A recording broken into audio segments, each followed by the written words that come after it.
Greetings everyone. I am Larissa, and this is Larissa's Creepypasta with red sauce. Our story today is the ragdoll ritual, and I hope you enjoy it. Let's begin. People always tell you not to play with Ouija boards. Personally, I've never bought into any of that nonsense. I'm not afraid of something invented by a toy company. Every account you hear of weird stuff happening after someone used a Ouija board at a slumber party or whatever is just due to the power of suggestion. If you tell someone that something creepy is going to happen, they'll see something creepy in everything. I'm sorry. I just didn't buy it. I also didn't buy into these stupid ritual memes that keep popping up on the internet. They're these games. I guess you'd call them games, where you go through some ridiculous set of steps.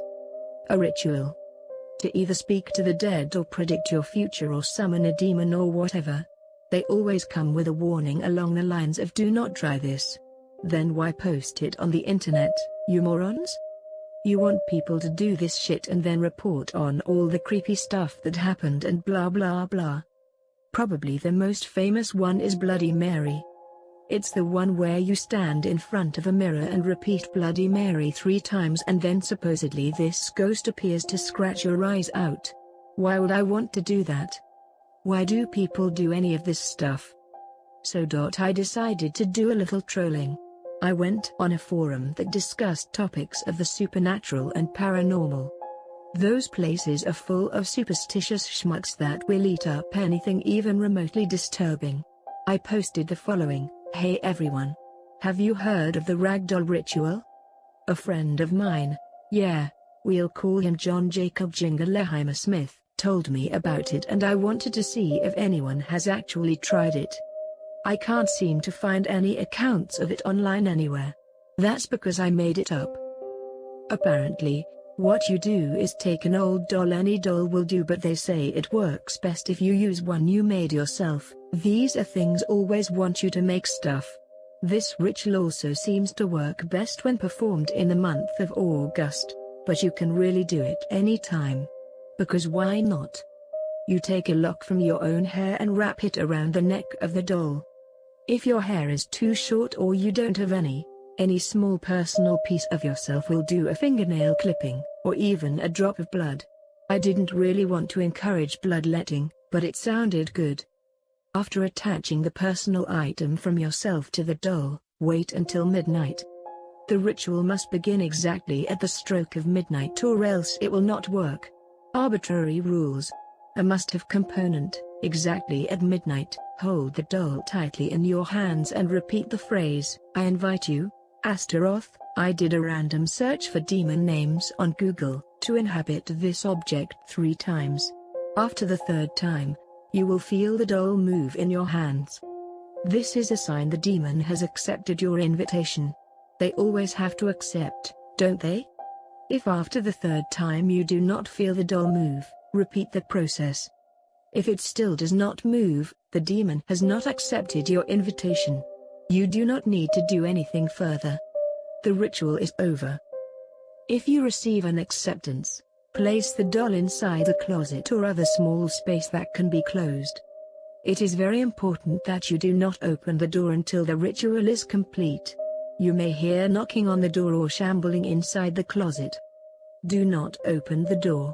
The demon is bound to the doll, but if you allow it to roam throughout your home, it may attach itself to something else and refuse to leave after the ritual is over. Because, well, creepy. You may now ask the doll any questions you like, but you only have until 1 a.m. Sometimes the doll would answer with a voice, sometimes through knocks on the door signaling yes or no. If you do not complete the ritual by 1 a.m. the demon may be locked inside the doll forever.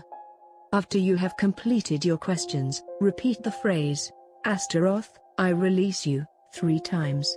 Wait until you no longer hear any noise from inside the closet. Then it is safe to open the door. Afterward, bury the doll and mark the ground with the symbol of the cross. This will prevent the demon from ever returning. Sounds legit, right? Please follow the instructions exactly, as failure to do so can have disastrous results.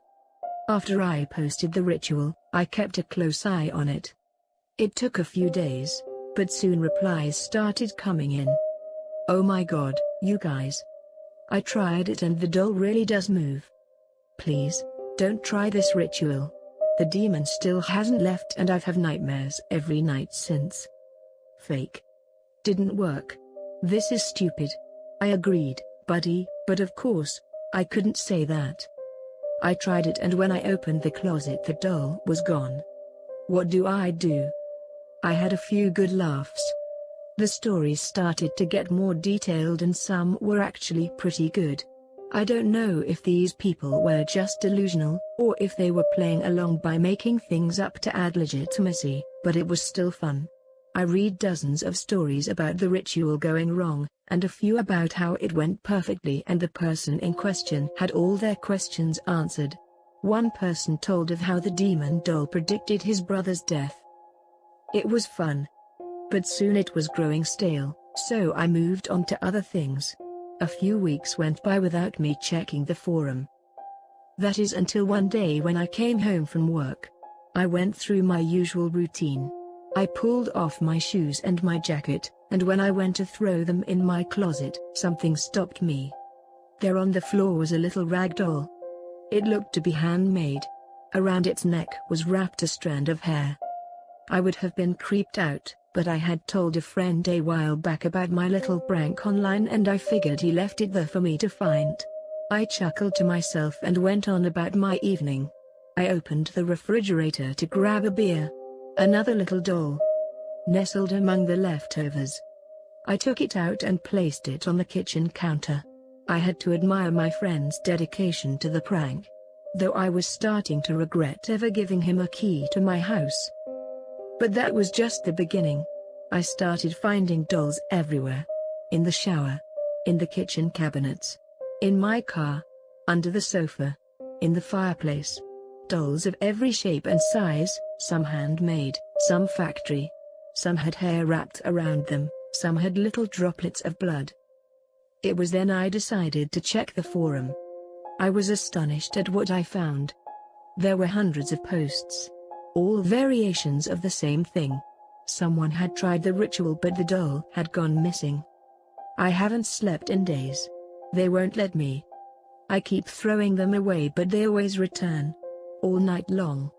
Knocking. Roaming. Whispering. Please. I'm begging you and this is no joke. Do not try the ragdoll ritual. I can't take any more of them. When the doll goes missing it finds its way to me. I suppose it's a punishment for playing around with things I didn't understand. Didn't even believe in. But please. If you have a heart, do not try it.